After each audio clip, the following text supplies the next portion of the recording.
Hello, everyone. Welcome to our second session of our masterclass series, Career Paths to Success. Today, we have 5 amazing business partners who are here to share their career path stories with you. And I'm sure some of you recognize your instructors. If you do, you can feel free to say hello to them in the chat, however. We have Mark Potter, who is our coordinator for business in property management and real estate. Mark is going to be hosting our panel, and for our first hour, and for our second hour, you will have the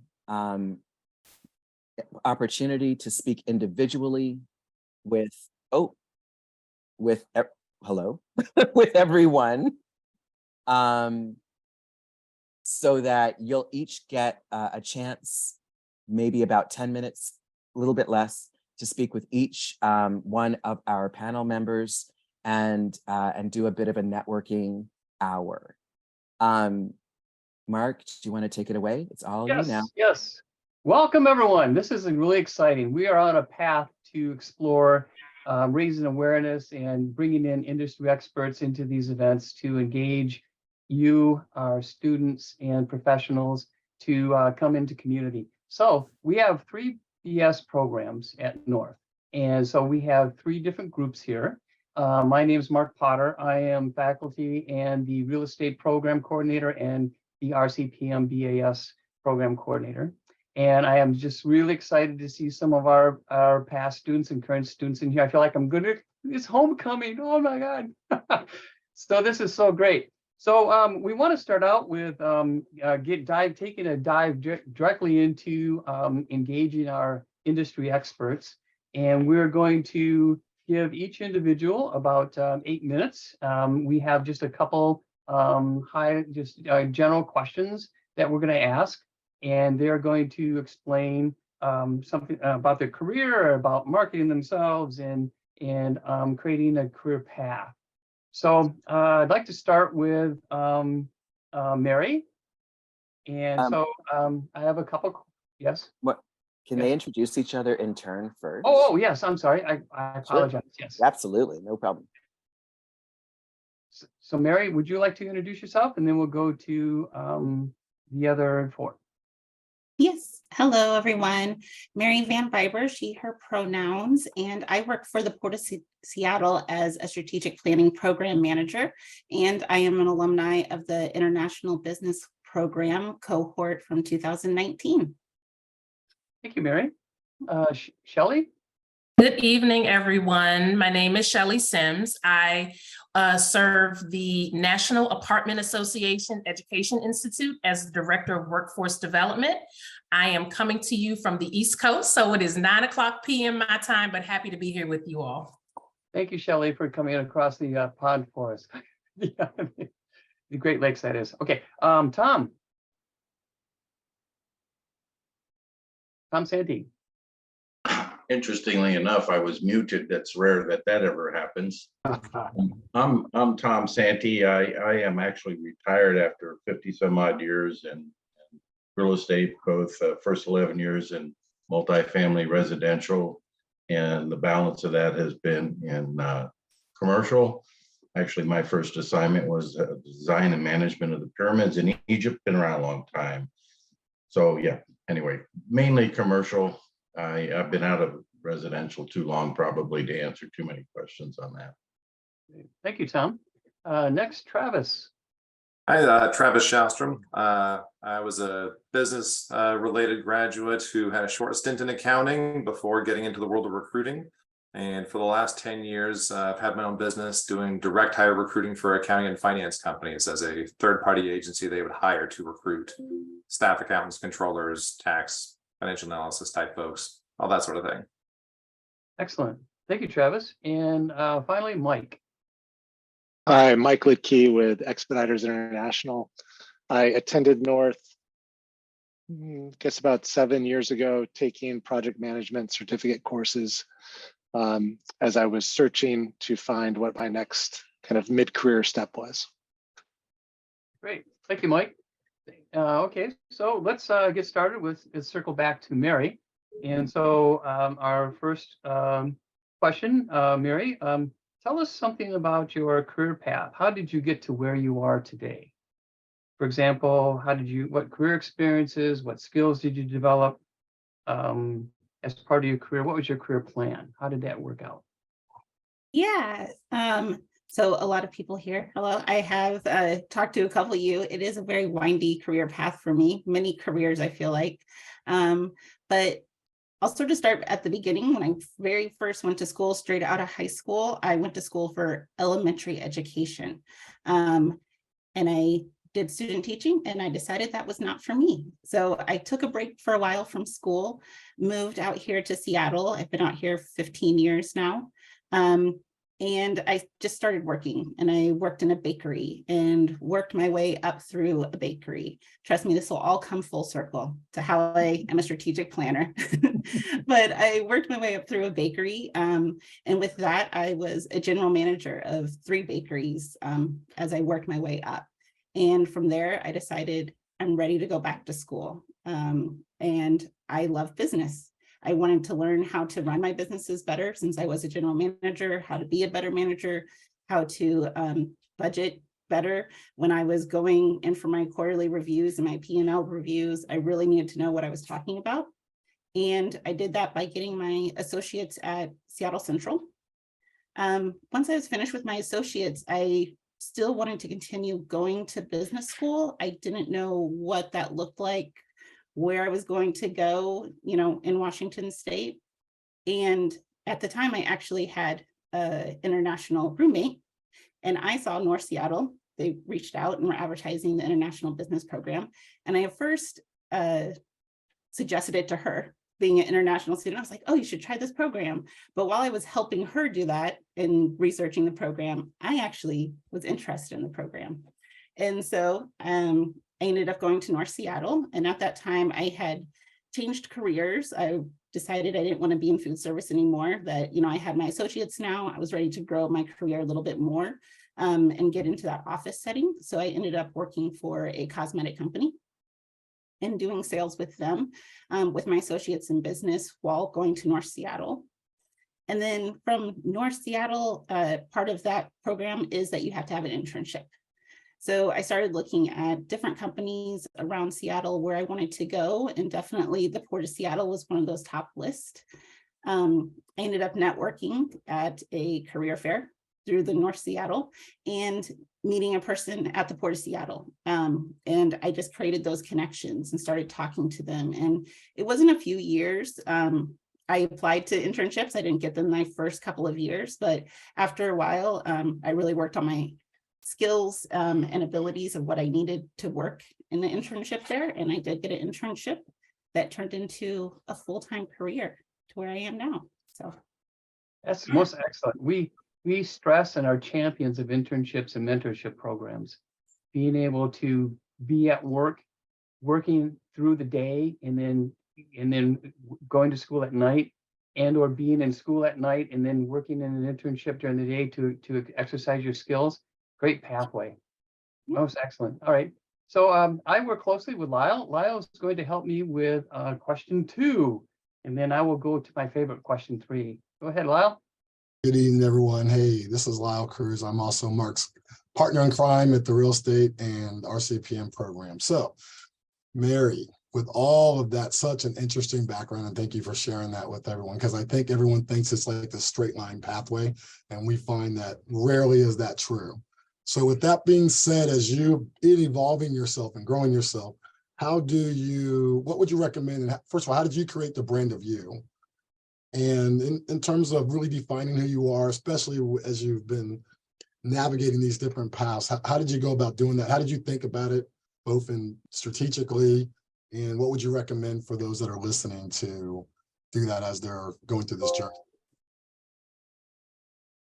yeah, so how did I create my brand? For that, I I'm a millennial, I'm an older millennial. So definitely social media presence has always been a part of my life. So definitely, you know, when I started my career, I definitely sort of thought about that. What am I putting on the internet? What does that look like? You know, what do I want my presence to be on LinkedIn? What companies am I connecting to? Those type of things and networking. So when I was sort of thinking about that, just really my core values, really making sure that I'm evaluating that I'm aligning myself with people that I want others to see and that I'm able to connect with and network. For me in my career, definitely networking has been really important. So definitely every opportunity that I get, I want to meet somebody, you know, and it doesn't matter where industry they're from. Even at the Port of Seattle, I've connected with all kinds of different people, you know, in thinking about those goals for my next career or how they can help my career now too. So making sure, you know, I just have my goals and my ethics that I want to stick to, and making sure that I represent that every time that I'm talking to anyone or connecting with anyone in those companies that I align with as well. So, yeah. I think that is steward advice. Mark, back to you. Yes, thank you, Lau. So Mary, our last question, our favorite question in the group is reflecting on your career history or employment history. And if you were sitting across from your younger Mary at a whatever age, 18, 22, what would you tell your younger Mary if you could sit down with Mary today and tell them what to do and how to prepare for these careers? Yeah. To keep going. It's hard and you have a lot of roadblocks in the way, but it all works out. And, you know, I build strategic plans for a living now, but that was part of my regular life too. I always had goals. Every year, I like to have my academic goal, learning something new, and also a fun goal of learning a new skill, like sailing or making cookies. So definitely always just having those goals and knowing that, yeah, just keep going. It's going to be okay, and you're going to make it. And the school's always going to be there. And you're always going to need more schooling. So just keep going. Yep. Never stop. Yep. That educational line just doesn't stop, especially in your career as you advance. It really is an advantage to keep your trends and your cutting edge knowledge base so that you can be that go-to person. Yeah. Thank you, Mary. Excellent. Excellent. Okay. Next, Shelley. So Shelley, tell us about your career path and how did you get to where you are today? So similar to Mary, my path certainly did not take a narrow or straight line.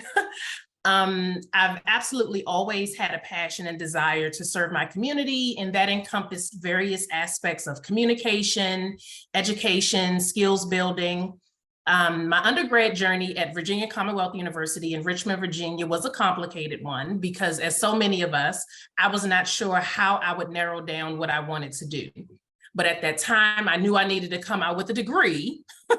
So I landed a program that was focused on marketing and merchandising, but that ultimately didn't fulfill me.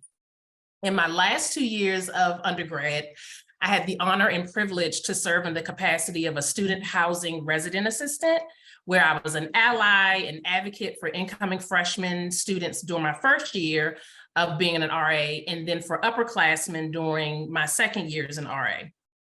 And so some of the responsibilities of a resident assistant include being responsible for assisting them with the transition to university and residence hall life, obviously enforcing university and residence hall rules and regulations, listening to, advising on concerns and issues that my residents had. So if necessary, they could be communicated to leadership or administration.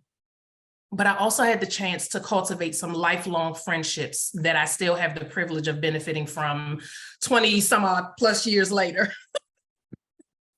So that led me to my first job out of school was working for a US federal government contracting agency supporting a contract with the Department of Health and Human Services.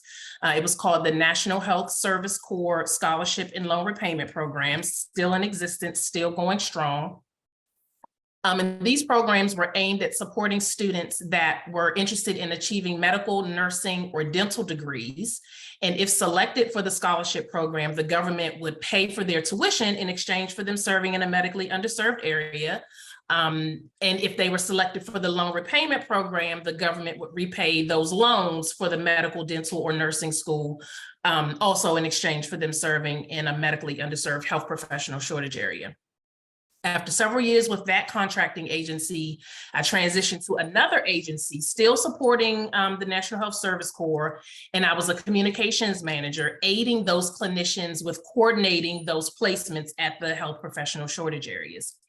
I worked in government contracting for about 3.5 years until it was just time to evaluate the long-term trajectory of my career. So I asked myself questions like, what did I ultimately want to do? What type of organization operated with the mission and vision that was important to me? How do I think I could shape my life to contribute to the well-being of society? Well, in the meantime, my husband and I always had a desire to be real estate investors. So in 2005, we purchased our first investment property to buy and hold and became independent rental owners. About 3 years later, we became property managers of another acquired asset. So now, as previously communicated, I knew I always wanted to work with people. And so I turned back to formal education, again, similar to Mary. I pursued a graduate certificate in human resources management and ultimately achieved my Master of Science degree in management. Now, this advanced education granted me an opportunity to secure a role with the American Nurses Association as an assistant director of certification services. Again, not a straight or narrow path, right? I worked with nurses for almost 13 years before deciding that it was time for a career in industry change. Approximately a year ago, I began working at the National Apartment Association in the Education Institute as the Director of Workforce Development, where my primary responsibility is liaising with workforce development representatives, consultants, training and talent organizations, as well as national affiliate apartment associations for the purposes of offering our credentials to individuals interested in entering the residential property management industry.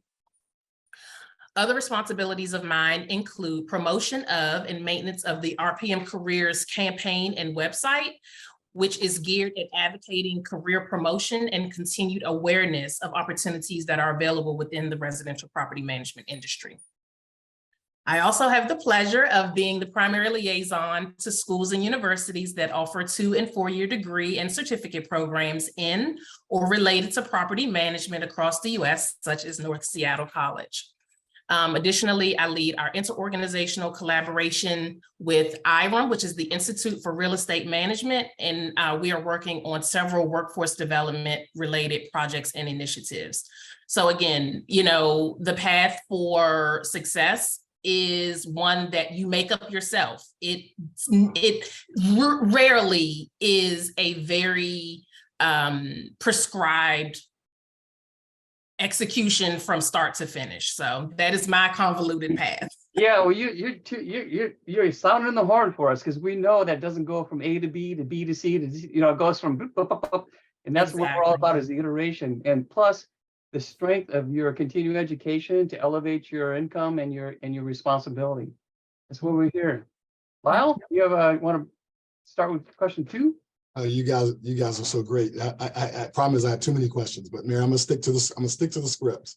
So based on, just like you heard answer before, and you are, I can tell both of y'all are super thoughtful and strategic in your movement. And I really like how you talked about understanding your values and really building your life around that. So with that in mind, same question: how do you go about? How do you go about building this? What we like to call it brand of you, in terms of establishing and tracking with an alignment with those incredible goals that you share with us. So how do you go about doing that? Absolutely. So this question, I did really put some thought into, right? Because I think it's important to really reflect on what your goals are in order to be perceived in the best way possible. I think creating a personal brand, an image is an ever evolving skill. It has to be nurtured. It has to be developed. It has to be, cultivated. And you have to be open to receiving criticism about it that you can learn from, and develop those useful techniques to enhance how you're perceived by your peers, as well as other potentially interested stakeholders. Just kind of, thinking of the characteristics that I feel have served me well. I'll share a couple of them, such as being a good and active listener, right? When you're in dialogue with others, you have to be present in that conversation. Don't be distracted, don't be distant. Always maintaining a positive attitude, which supports others with feeling comfortable in talking to you. Helping others and being collaborative. That defines how others see you, and they will end up wanting to rely on you and depend on you as a trusted source. I think another strong characteristic is ensuring that your communication is sincere and authentic. Always strive to lead with positivity and encouragement. It goes so far, and you never know, for instance, if someone is having a bad day, and just something that you share with them from a positive perspective helps them perceive themselves in a greater light, but it also helps them perceive you as someone that they can trust. Follow up, right, when necessary and appropriate. So many relationships are defined on follow through, and again, creating that narrative of collaboration. Being trustworthy and dependable. Creating a circle of trust offers a competitive advantage. It allows you to stand out from the rest, and it shows the other party how important you are to them. And finally, be approachable, right? Just a real common sense type of skill. I think it's the foundation of building and fostering strong relationships with colleagues, as well as breaking down barriers to communication. I think, again, similar to Mary, I have created so many connections and meetings and conferences and workshops and other settings, but no more than my LinkedIn profile. There's so much value and respect that you get from promoting your skills and interests on professional social media networks like LinkedIn. And you definitely want to make sure that you're keeping those experiences and achievements up to date and current, so that other parties can see where your interests and your skills are. Those are excellent comments. I'm getting goosebumps. I always tell my students, I get goosebumps. Okay, so the last question. So reflecting on your career history and your trials and tribulations as you went through, and your career change, what would you say to your younger Shelley if you were going to give younger Shelley advice in navigating what you've gone through? Don't get discouraged. I think that as I was trying to navigate and figure out what I was supposed to do, it certainly isn't what that 7-year-old Shelley thought. I thought I was going to be a pediatrician. That was what I remember growing up and always saying. And so don't get discouraged if you had one thought or one concept and your life journey takes you somewhere else. I definitely think that there is great value in curating a career plan, but I would also suggest that it's more important to allow yourself to be fluid and adaptable as you're navigating that plan, because your life experiences will offer opportunities not specifically outlined in your plan, but that can prove to be advantageous to explore. And it could just be the entree into a more fulfilling and satisfying destination. I think what my career journey has taught me is that networking and team building were critical and paramount, again, in building those relationships with like-minded individuals to achieve success. These values are my personal principles that help me define my ideal professional environment. You certainly can learn from others, honing your skills, achieving invaluable connections, keeping up to date with industry developments. But it's also important to be open to discovering new interests and achieving a deeper understanding of various markets while holding true to the values that mean the most to you. So those are like your intrinsic values. How high can you reach in the career ladder? Are you able to be autonomous on your job? What level of leadership can you attain? Are you able to collaborate with others? But then there are also kind of the extrinsic values, right? So those are those tangible components like benefits, job security, compensation, professional recognition, those things that really at the end of the day matter for you, right? But then also, and this is something that I have found, especially as I have grown my family. I have 3 small kids under 10. And so it's that very cliche phrase coined work-life balance, but I like to think of it as life-work balance, because your life will continue, right? Whether you're working or not. And so it's important for you to know that the company you're considering values and appreciates everyone's complex and different lifestyle. What you should be observing is a company or organization that supports you. It supports your quality of life. It appreciates your diversity and culture. It offers a work schedule and environment that's family friendly. And hopefully in today's time, you know, as we are, I guess now post-COVID, offers flexible working arrangements, right? Yeah. So even if you don't put together a formal career plan, I think it's important to identify the skills, industry, or trade that interests you, and then do your research on Right. those companies. Well, very good. Excellent. Yeah. And then it's all part of exploring iterations also. So it's most excellent. Okay. So let's go on to, thank you, Shelley. Let's go to Tom and Tom Santee. And Tom, tell us about your career path. And Tom, I got 3 questions for you. So tell us about your career path and how did you get to where you are now? And Mark, you've heard it so many times. Why don't you tell it? Probably go faster. No, you're much more exciting than me, Tom. All right. You know, it's interesting. Seriously, 50 plus years in the business, not too many property managers thought they were going to be property managers. It's an industry that so many folks have fallen into. And I have to say that that's kind of what happened to me. I was at Western studying to be an English teacher back in 1902, and I was pumping gas part-time to support going to school, and I was married with a child, had to do that. Even with the GI Bill, I had to supplement the income. And one of my customers was one of the largest real estate folks in town, multi-family residential real estate owners in town. And I guess I impressed him how I pumped the gas and checked his oil and air in his tire and whatever. And so he decided he would like to have me on his team. So he hired me and I started working in, I guess you could call it property management. I call it crawling under buildings, fixing leaky pipes and painting apartments and that kind of thing. So it was kind of a ground up deal. Ended up managing married student housing. And after, I guess it was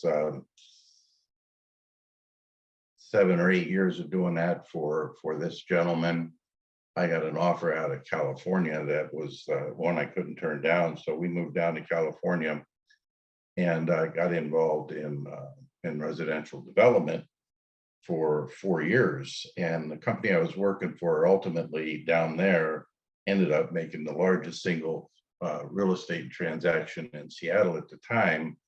But it was, you know, mostly commercial.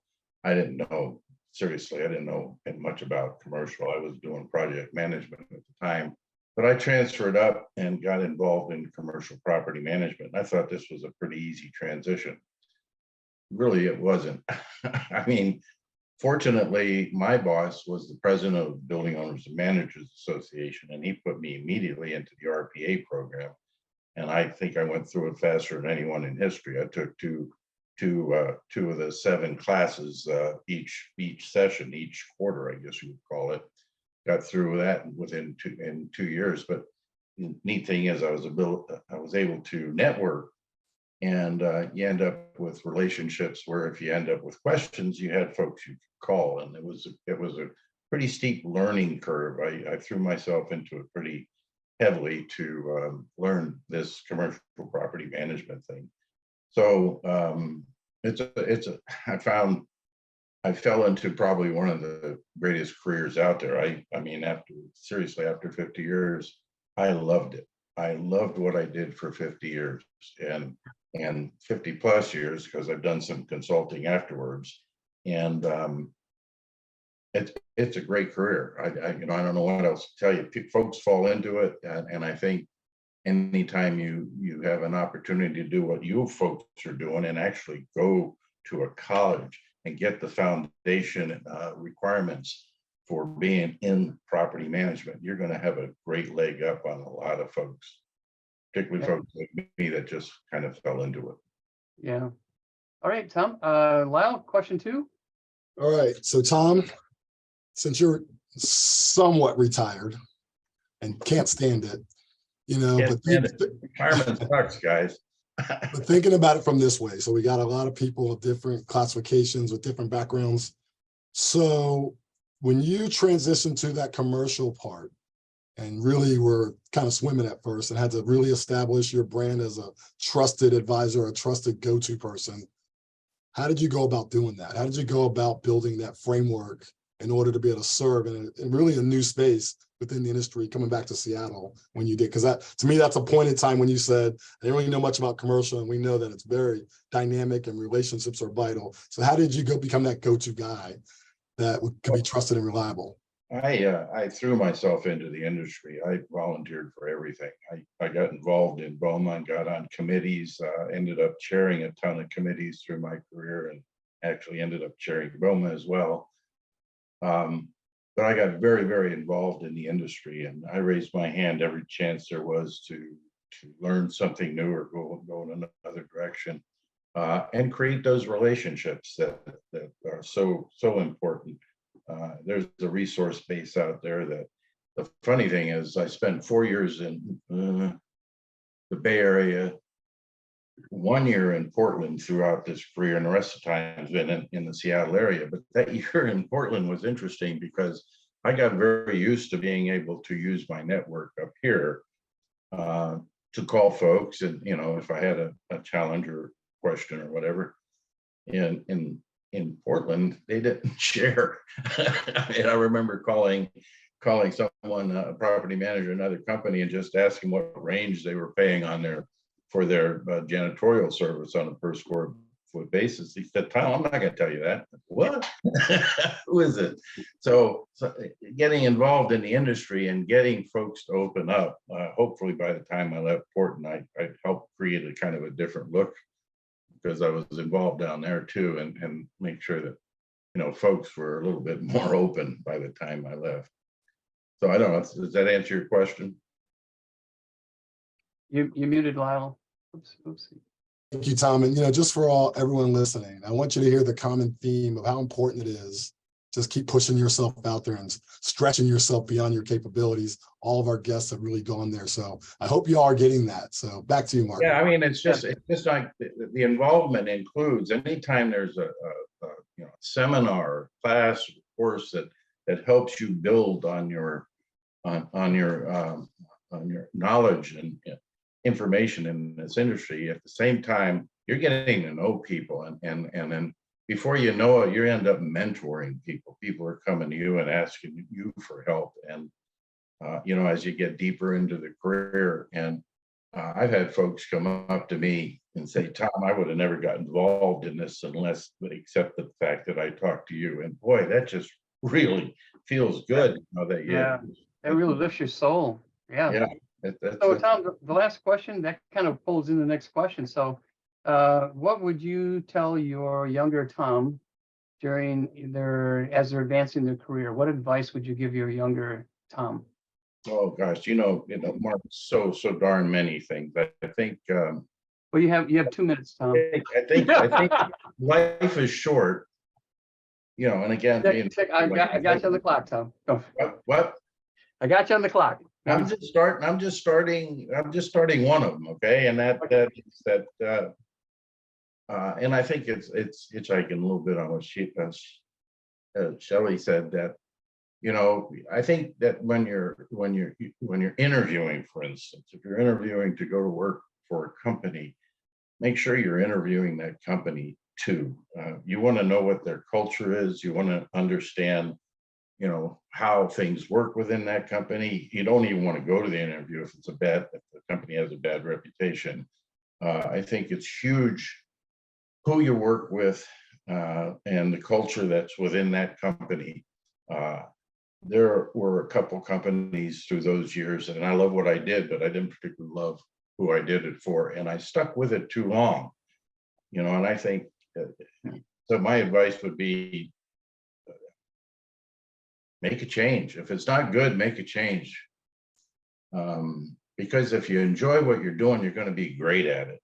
If you're not enjoying it, you're not going to do as good at it. Yeah. It's the same for the folks that work for you. Make sure you create a culture where they enjoy coming to work, because it makes a huge difference in productivity.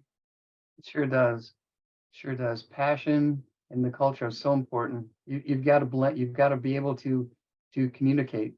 All right, so let's move on. Thank you, Tom. Travis, you are up. Hi, so I was a business and management and international business grad. Got into brokerage accounting for a little bit, then went to work for a seafood company down in Kent, where the owner liked to cuss and scream at everybody, including his dad, who worked for him, which I found hugely inappropriate, and decided I'm going to look for a new job. Per Tom's point, it was not a good place to stay. And I ended up interviewing with a recruiter for another accounting position, and she got to talking about recognizing kind of certain drives and personality attributes. Said, well, what about being a recruiter? And to which I replied, my wife's in HR, I'd never thought about it. And recruiting is not really HR, which most people think. Internal recruiting kind of sits in that ballpark, but external recruiting, for a lot of you students that may not know, or third party or agency recruiting, is companies will say, we're looking for a tax manager, and then they can't find it on their own, and they reach out to any number of agencies to say, hey, can you help us hire this position? And then they get paid a percentage of that person's first year salary. And so we got to talking about it, and being from Eastern Washington, not a lot of big businesses over there. All of my family is all entrepreneurs, and I knew that that's what I wanted to do someday. Just I like decision making, I like strategy, business operations just makes sense to me. But I knew that what I needed was that client development, that customer relationship skill. Any business has to have the ability to really connect to its customers to be successful. And so I'd always known in the back of my mind, I'm going to keep an eye out for a good opportunity to develop that skill, because that wasn't a natural thing for me. The numbers, just that made sense. This was a thing that was different for me. I'm by nature sit on more of the analysis paralysis side of the personality spectrum. And so early on, I had just kind of taken an inventory of things I was good at and things I needed to build a skill in. And so we got to talking about the recruiting thing and realized, okay, if I'm going to build this skill, I want to do it in something that I can feel good about. Even in my early 20s, I had seen plenty of salespeople that were, the used car salesman example, so to speak, of someone who just wants to push a deal. And this was getting people jobs. I was like, well, yeah, I can get behind that. Helping people get a better job than, that pays more, that's a closer commute, has better career advancement. And so I was like, all right, this is, it's more money. I had my kids when I was 24 and 25. So we started early, relatively, for the Western Washington side. Eastern Washington, that's not so early. So it started off, and, it's really just being very open-minded, being in terms of, what do I really need to do to succeed? Not being arrogant about any part of it, assuming that there's always something for me to learn. And watching what people did that were successful, and watching what people did that weren't successful. And I only do direct hire, by the way, which is a different thing than temporary placement. So there's a lot of contract recruitment. And the reason that direct hire is so different is because that's a much more significant impact on someone's life. That's how happy you go home at the end of the day for years at that company. That's career potential. That's, those were all things that I took to heart. And lo and behold, what I didn't know about the recruiting industry is it has such a synonymous relationship to the used car salesman. Recruiting in general does not have a great reputation as a third party. They tend to oftentimes just, they're known for just pushing people to accept a job, pushing companies to hire a person. I never ran it like that, and it's something I didn't learn until after a few years of hearing feedback of what other people's experiences were. But I always kind of just built it like it was my own business, because at the end of the day, I felt accountable for my impact that I had on that candidate, on that company. Hiring a bad employee is a terrible experience. Being placed under a bad manager is a terrible experience. And so I wanted to really own that. And it's, I was at Robert Half for 7 years, became a division director, and then actually backed out of that because I was like, you guys do things too differently than I feel like is the way that I think they should be done. Resigned and did a year of tech recruiting during my non-compete, and then started my own business almost 10 years ago to the day, doing direct hire accounting and finance recruitment. And that's what I've been doing ever since. Excellent. Well, you actually led us right into the next question. Lyle, you want to ask your brand new question? Because I think it has something to do with some sort of thing we talk about all the time in our program. All right. So interesting listening, y'all. I'm all consumed in the answers, but with this transition and really standing on that integrity you've all talked about, which I love, by the way. So when you decided to break off on your own, realizing, hey, this doesn't really fit. So now you got to build the brand of you for real. It's your business. How did you go about doing that? And how do you still stand on that today? Because we can all hear it right through your voice, but just kind of articulate that. And really that's true of all of you. It's been awesome, but articulate that for our guest and just how do you stand on that value brand that just reaps out of you when you talk, especially in your field?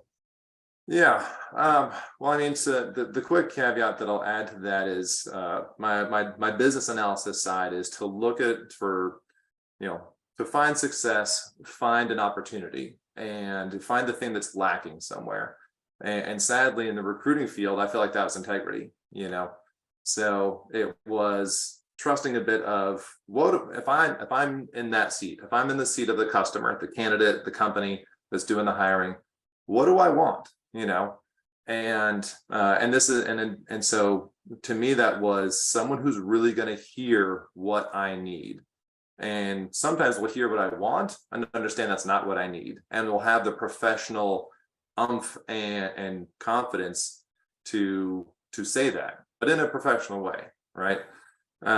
And so to add that in, that's where I really focused that. But from the very beginning, I mean, I learned kind of the ropes of what I was taught, and I did learn a lot of really good things. I'm not meaning to disparage anything from my time at Robert Half. There just came some different principles of what I felt would succeed. I would rather counsel somebody out of taking my job if I felt like that was wrong for them. And so just doing that from the get-go is really what allowed me to open my own business, because a lot of those people came back to me. A lot of the people who became clients were candidates that I didn't place, that I was just honest with, that I was genuine with.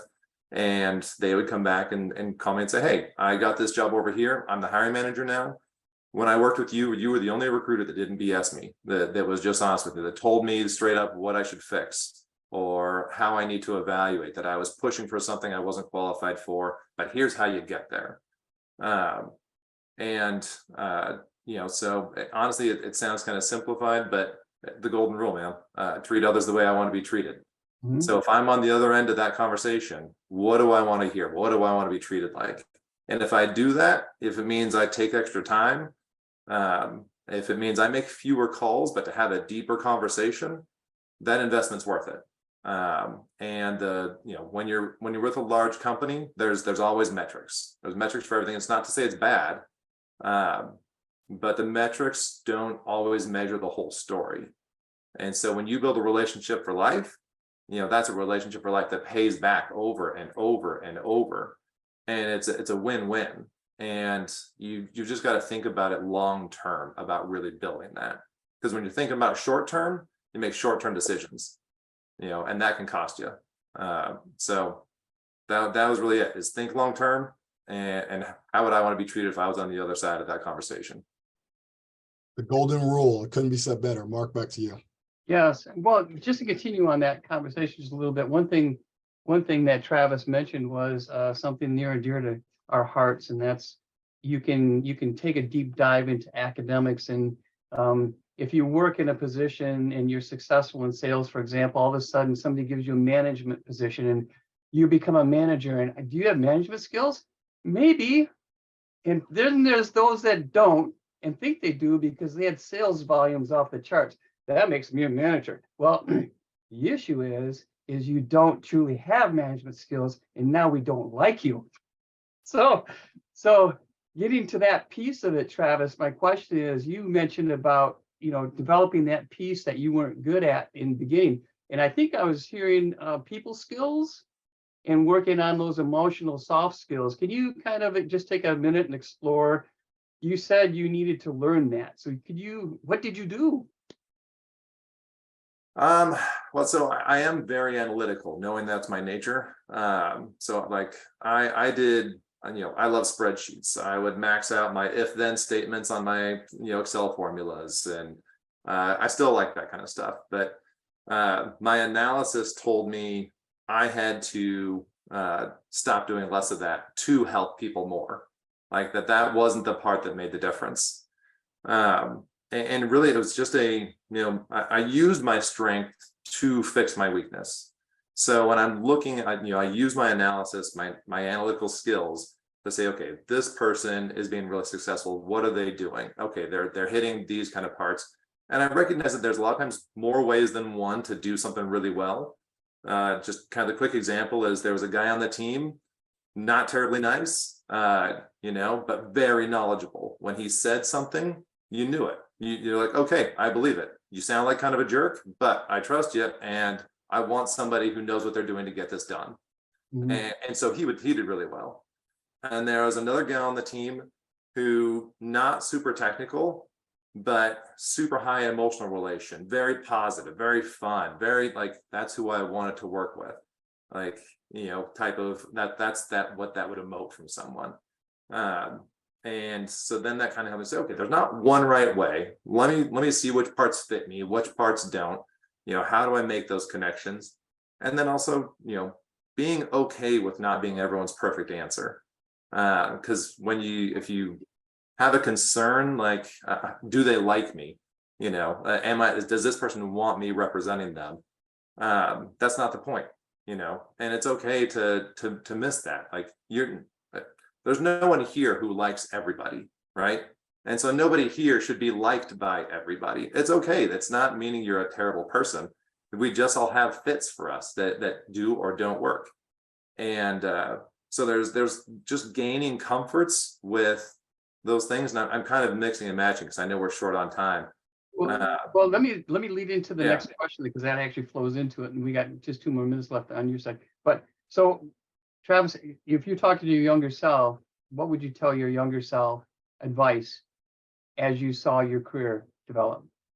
Yeah, and I'm going to say 2 parts, and one is something I did do really well, which is just always be prepared to adapt, to an opportunity of the job or a new job or something within that job, just like Tom was saying with, chances to get to volunteer for things.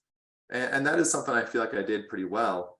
The other part, though, is to say, really think about how do I take that into high gear, though, when I want to really drive. So I can hey, I've got this opportunity to step into something, and great, I'm going to make sure I do this right and do okay. But then there's a difference of, let me find a mentor. Let me research the latest and greatest technology or tools for this, and then do some independent study with it. And then find somebody that I can talk to about this with, because, the phrase is, it's not what you know, it's who you know. And that's garbage. We all know lots and lots of people who have never done anything for us. It's who knows what you know. And so having very intentional conversations with people about what you know and what you're working on and what you want to do. And when you put yourself in that kind of driver's seat, you can make huge impacts very quickly. Excellent. Great answer. Yes. Thank you, Travis. Okay, Mike, you're next up. And so tell us about your career, and you're familiar with these questions. Tell us about your career path and how you got to where you are today. Yeah, Mark, thanks. When I did my undergrad work, I studied sociology. I didn't really know what I wanted to do. And so I said, let's go wide. And but I also helped create a sports medicine minor at the school I went to. I went to Whitman College in Walla Walla. And I thought I wanted to be an athletic trainer. And after 2 years of working at the University of Washington, I was eating cold Chinese food on Christmas Eve by myself in a hotel room. And I realized, you know what? My significant other at the time was back with her family, and said, this is fun, but this doesn't pay a lot of money. And I don't think this is going to get me to where I want to go, having a family, doing some of these other things that to me are important at the time, still important today. So I pivoted out of that and connected with a physician and a physical therapist to go work at a PT clinic. And I ran a golf conditioning franchise for about 4 years. Had a lot of fun. I was essentially running a small business. I was a one-man show and had a really nice time, but then decided this really isn't for me. And I was convinced to join another startup that recycled decommissioned telephone cable. So I started off with that company as a shipping coordinator, doing manual data entry, arranging containers to come to and from warehouses to be loaded, to be scaled, to be delivered to port, creating commercial invoices, letters of instruction for the steamship lines. And I worked my way up through the organization over the course of nearly 10 years, to the point where I was a director and overseeing all of our international shipping. And during this conversation, it actually reminded me that it was 7 years ago on the Thursday before Memorial Day weekend that I got a phone call from my boss, the CEO, that Friday would be my last day of employment. Completely out of the blue, company decided to fold. It was a privately held company. And I was caught completely off guard, young family, and not really sure where to go or what to do. So there's a quote out there that's been attributed to Mike Tyson that is along the lines of, everybody has a plan until you get punched in the face. And that's what that moment felt like to me. It felt like I was punched in the face. And so I started networking. I started reaching out to anybody that I knew through LinkedIn, through my friend group, to try and make connections on where can I go, where can I land. And after a period of time, I discovered that because I had worked for these small companies, these larger companies were very apprehensive to take a risk on me. I was an unknown commodity. And so I decided that I needed to look at some additional schooling. So I started to take classes at North as part of working through the WorkSource program so that I could continue receiving unemployment benefits. And at that time decided that the project management certificate was what fit best for my existing skill sets and how I felt like I could apply myself across all industries in the Seattle area. And after starting those courses, had additional interviews with companies, but where I landed was with Expeditors. And I was only partway through my certificate program, but when I started with them, during my first week, I met with my manager and I said, hey, if it's important to you that I focus on the company and learn about the company, I can stop taking my classes. And my manager said, well, if these classes are important to you, they're important to me, they're important to the organization. So if you feel you can continue to do both effectively, then we will support you. And I thought that was really what I needed. I needed to hear that from this organization that I had taken a leap to join. So it's now been almost 7 years, about 6.5 years so far. Really enjoying it and kind of worked my way through the organization, but I'm on the software development side. So I came in as a project manager, managing a software development team without software development experience. So it was a big leap, but I believe that it was one that the company was grateful that they made, and I certainly was grateful that they decided to take that chance on me. Excellent, excellent. Okay, so question 2, Lyle. Man, you guys are so dynamic. And, you know, when you It's talk about exciting, isn't it? This is it really is. exciting. And what I love about it is you guys are so real. And I think that people think it's a straight line and it just never is, right? And talk about getting punched in the face. I ran a mortgage company until 2007 and 8, and boy, was that a punch in everywhere. And reboot with a young family. So boy, can I relate to your transition. So with that being said, as you've marched through these super dynamic changes, and and again, you've heard the question, you know, this building your brand, this establishing who you are. How do you switch directions in those big directions and really, you know, build the, you know, this brand of ourselves as you've gone through these different paths? How did you go about doing that? And what just jumped out at you as you, out of those changes were forced on you? You didn't have to, you know, life said, you're changing. So you had to change. So how did you reestablish yourself in each of these new positions? And what do you recommend as people are doing that? Thanks, Lyle.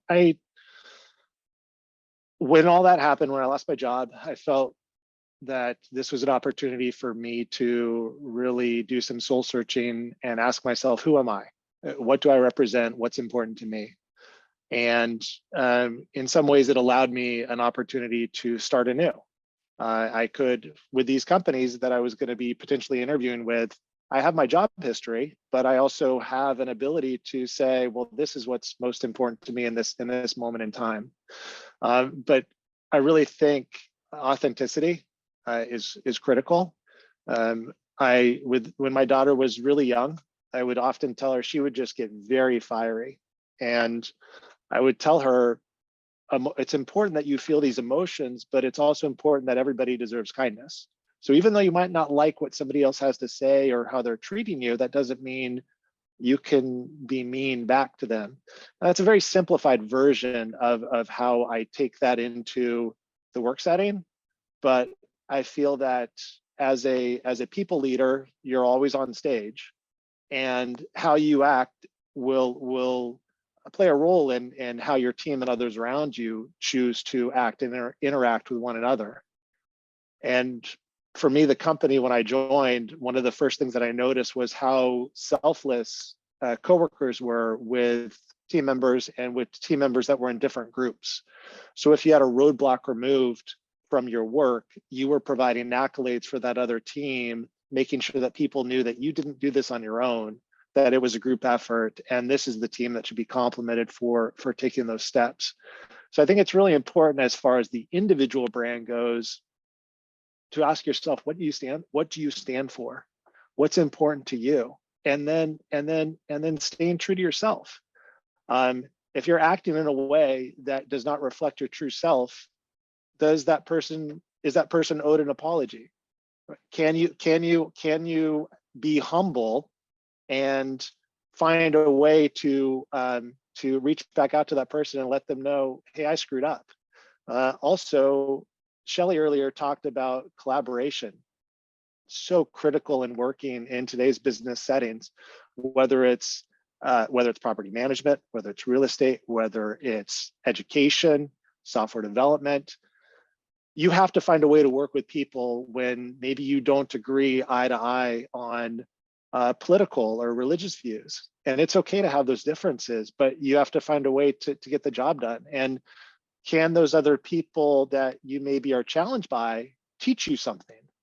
Can you learn something through those interpersonal relationships? And so for me, one of the classes that I really appreciated at North was the business course on interpersonal relationships.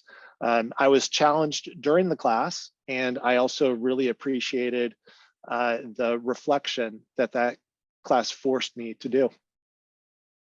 Excellent answer. Yes, I think that one of the important pieces that is part of our business acumen is collaboration. And you can't have collaboration without trust. And if you don't have that, you can't achieve your goals and you can't achieve your tasks. Teams have to trust each other. And so it's a huge piece of communication. So, Mike, your last question. You're looking down at your younger self, and you say, younger self, this is my advice for you in the career that you're about to change and go through your life. So what advice would you give to your younger Mike to get through your career changes? Thanks, Mark. I would suggest to take more risks when it comes to your education and your employment and things that you're passionate about. When I was running the golf conditioning franchise, it was probably a year before I left when I realized I don't think this is what's right for me. I think I need something more. When I lost my job at the recycling company, it was probably a year and a half, maybe even close to 2 years that I stayed there. Partly because I was comfortable. I was a master of my domain. I had a young family, and it was I was able to navigate through the day and manage work and home responsibilities without feeling burdened. So I think being less risk adverse, which is really hard for many at that age, and even hearing it from somebody like myself, be like, well, that's nice to hear, but I can't afford to take a risk right now. Believing in yourself, being honest with yourself and what you're capable of and what your values are, and then trying to find somebody or that organization that's willing to take that chance on you because they see the same thing in you that you see in yourself. Excellent. Wow, fantastic. I feel lifted. I really do. It's just amazing. Okay, back to you, Coop. Thank you, all of you. So great to hear your journeys so far.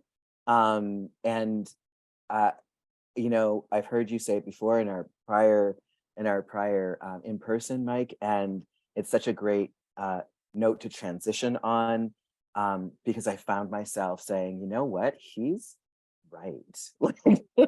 Like, yeah, I related to all of your stories, and this is a lovely transition. This is